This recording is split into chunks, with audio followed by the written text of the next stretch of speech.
God damn it. You touch one thing and it all goes to shit. There we go. I think that's straight enough. Hello, world. I'm Hubert, the world's luckiest man. Whoop-de-doo. I thought I'd take some time here to tell my story. See, when I was a young man, I never really had it too hard. I wasn't bullied. No, I wasn't bullied at all. In fact, I was quite popular amongst my peers. I was a decent student, B minus, but I passed.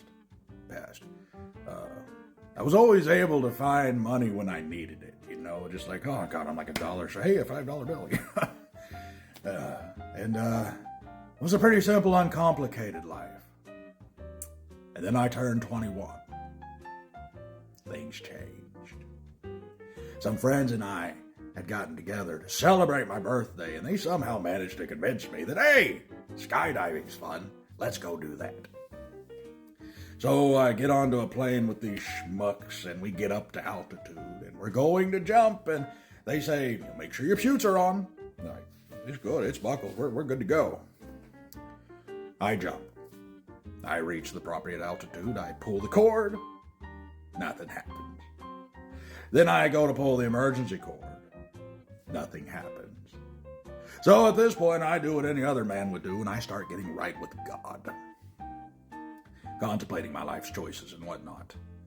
One of those choices, and certainly not the least of which, was that really suspect sushi I had at this little hole-in-the-wall hibachi restaurant the night before.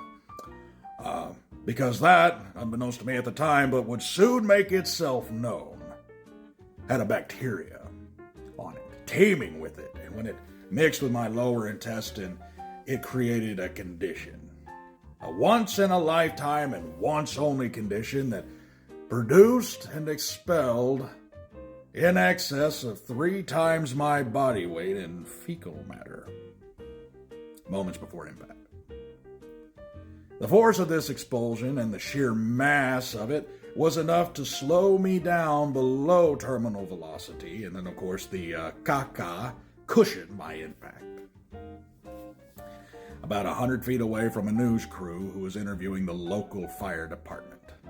So again, I was lucky in that regard. They hosed me off and they interviewed me, and it was just such an incredible story.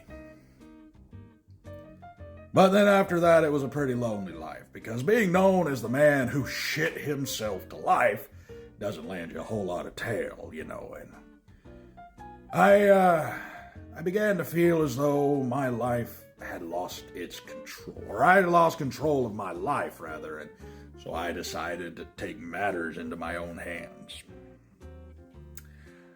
I started with the old-fashions, Cuisinart bath bomb. That didn't work. Apparently, there was a manufacturer's error that caused it to short-circuit at the weirdest of times, and, it could potentially start fire, so they were eternally grateful for that. Never had to buy a toaster again in my life. Then I decided, nothing wrong with a Beretta BJ, and I thought, what? I need to go good with this one. I can't cheap out and just go to the Wally World and buy a little P. Diddy, I gotta buy myself some military grade.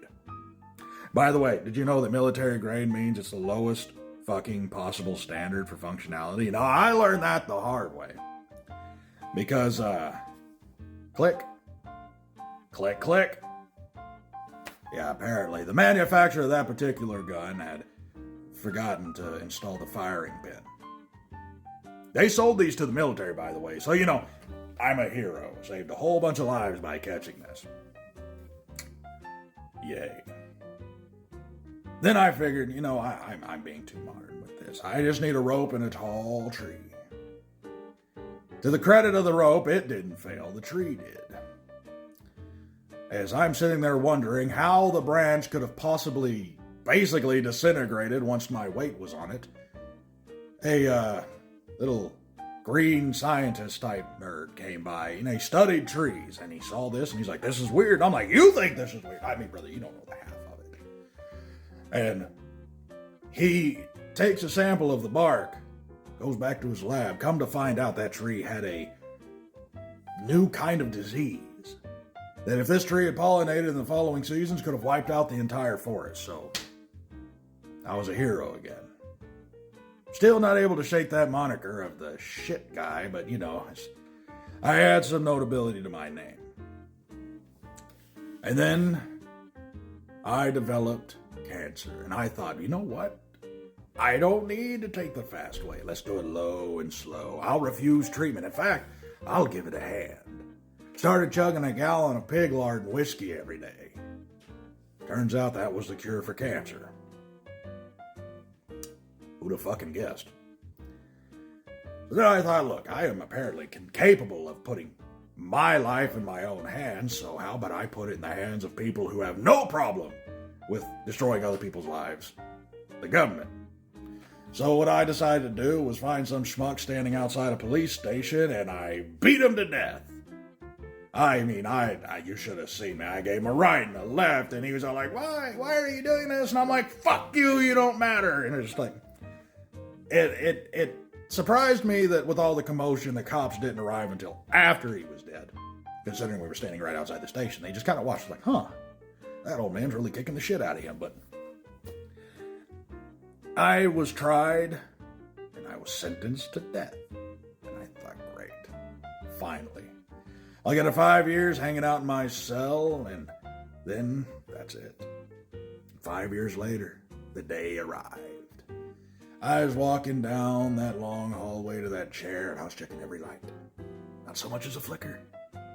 I get down in that chair, they're strapping me in. I'm like, y'all made sure this bitch works? Like, y'all tested it, it's good. Oh yeah, it's good. They asked me if I had any last words, and I'd say, yeah, I've got a few. God, if you're there, I'm coming for you, you petty bitch. Flip that switch, you glorious bastard. Just as he was about to do so, a little nerdy guy kicked open the door and was like, Stop! He's been pardoned. Well, now the fuck am I been pardoned? I killed a man. They're like, no. You killed a serial rapist, serial killer, serial pedophile, and serial puppy kicker. You're a goddamn hero, and they let me go! Just like that. So I figured I'd just waste away. Spend the next couple of years in my house, not leaving, and I don't know if y'all saw the chair there, but that didn't appropriately work out either. See, it's like, why does he have a high chair if he's never been able to hook up with a woman? Well, that's true. I haven't properly hooked up with a woman. But I was in the bathroom of my apartment a few years ago, waxing the old hair as men tend to do. Surprised that I could still do it, actually, at my age. And then as you finish into your hand, if you're going to take anything away from this, don't finish on the floor. That's how you get hands, okay? As I turn to get some tissue, there's none there. No toilet paper, no paper towel, no hand towel. And I'm like, okay, well, fuck it, just wash it off. I go to turn on the water, nothing comes out. I'm sitting there holding myself in my hand going, how the fuck am I going to get rid of this? I hear something outside. Look down. Water main broke. Well, that explains no water. I'm like, okay, that's perfect. I just flick it out the window. Then I'll go in the kitchen and dry off the remnants. As it fell to the ground towards the water, a lovely young woman come by and thought it'd be so fun to do cartwheels through the water. Yeah, about halfway through it, I, how you kids say, Kobe'd, So I'm dealing with that now. He comes by every now and then. I take care of him. It's got shared custody, and I thought I'd have been sued, but nah, she's real into it. She's like whatever. So yeah, here I am once again, Hubert, the world's luckiest man alive. Doctor says I probably have another 40 years. And I'm 99. So if you see me out there in the world and you want to approach me and you want to talk to me, that's great. But if you're one of those schmucks that wants to yell, hey, it's the world's luckiest man, go fuck